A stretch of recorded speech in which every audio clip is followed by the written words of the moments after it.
Assalamualaikum warahmatullahi wabarakatuh. Perkenalkan, nama saya Audreysa Safazulaini, kelas 7 dari SMP Negeri 4 Masamba. A. Pengertian pencemaran lingkungan. Pencemaran lingkungan adalah penambahan segala substansi ke lingkungan dan atau berubahnya tatanan lingkungan oleh kegiatan manusia atau oleh proses alam sehingga kualitas lingkungan turun sampai ke tingkat tertentu yang menyebabkan lingkungan menjadi kurang atau tidak dapat berfungsi lagi dengan peruntukannya. B. Jenis-jenis pencemaran lingkungan. Pencemaran lingkungan dapat dibedakan menjadi pencemaran air, pencemaran udara, dan pencemaran tanah. 1. Pencemaran air. Pencemaran air yaitu masuknya makhluk hidup, zat, energi atau komponen lain ke dalam air yang menyebabkan kondisi air menyimpang dari sifat-sifat air dari keadaan normal. Akibatnya, air tidak berfungsi lagi sesuai dengan peruntukannya. Pencemaran air dapat terjadi pada sumber mata air, sumur, sungai, rawa-rawa, danau, dan laut. Penyebab pencemaran air adalah limbah pabrik, limbah rumah tangga, dan limbah pertanian. Bahan pencemar berupa bahan kimia yang mengandung racun, mudah mengendap, mengandung radioaktif, panas, dan pembongkarannya banyak memerlukan oksigen. Untuk menanggulangi pencemaran air dapat dilakukan dengan cara pembuatan kolam stabilitas, instalasi pengolahan air limbah, dan pengelolaan ekskreta. 2. Pencemaran udara. Pencemaran udara adalah masuk atau dimasukkannya bahan-bahan atau zat-zat asing ke udara yang menyebabkan perubahan susunan atau komposisi udara dari keadaan normalnya.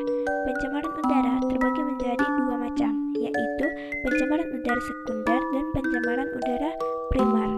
Pencemaran udara primer disebabkan langsung dari sumber pencemar. Contohnya peningkatan kadar karbon dioksida yang disebabkan oleh aktivitas pembakaran oleh manusia. Pencemaran udara sekunder disebabkan oleh reaksi antara substansi-substansi pencemar udara primer yang terjadi di atmosfer. Contohnya pembentukan ozon yang terjadi dari reaksi kimia partikel-partikel yang mengandung oksigen di udara. Bahan-bahan pencemar udara umumnya berasal dari pembakaran bahan bakar fosil yang tidak sempurna oleh mesin-mesin pabrik, pembangkit listrik, kendaraan bermotor, pembakaran sampah, asap rokok, senyawa kimia buangan seperti CFC, dan lain-lain. Pencemaran udara dapat mengakibatkan beberapa hal, di antaranya yaitu 1. Efek rumah kaca, 2. Kadar karbon monoksida yang terlalu banyak di udara yang dapat menghambat pengikatan oksigen di dalam tubuh, 3. Hujan asam, 4. Rusaknya lapisan ozon. 3. Pencemaran tanah. Pencemaran tanah terjadi jika ada bahan-bahan asing, baik organik maupun anorganik yang menyebabkan tanah menjadi rusak. Kerusakan tanah tersebut dapat berdampak langsung pada kehidupan makhluk hidup.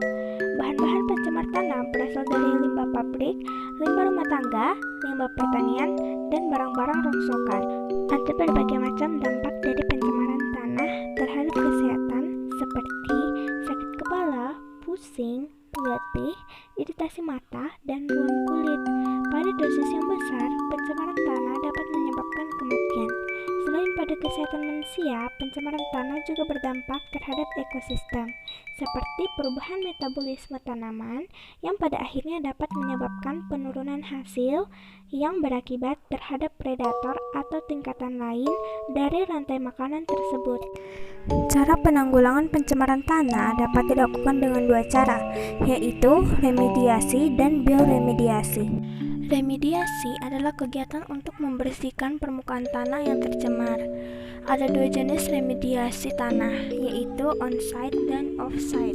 Bioremediasi adalah proses pembersihan pencemaran tanah dengan menggunakan mikroorganisme. Bioremediasi bertujuan untuk memecah atau mendegradasi zat pencemar menjadi bahan yang kurang beracun atau tidak beracun.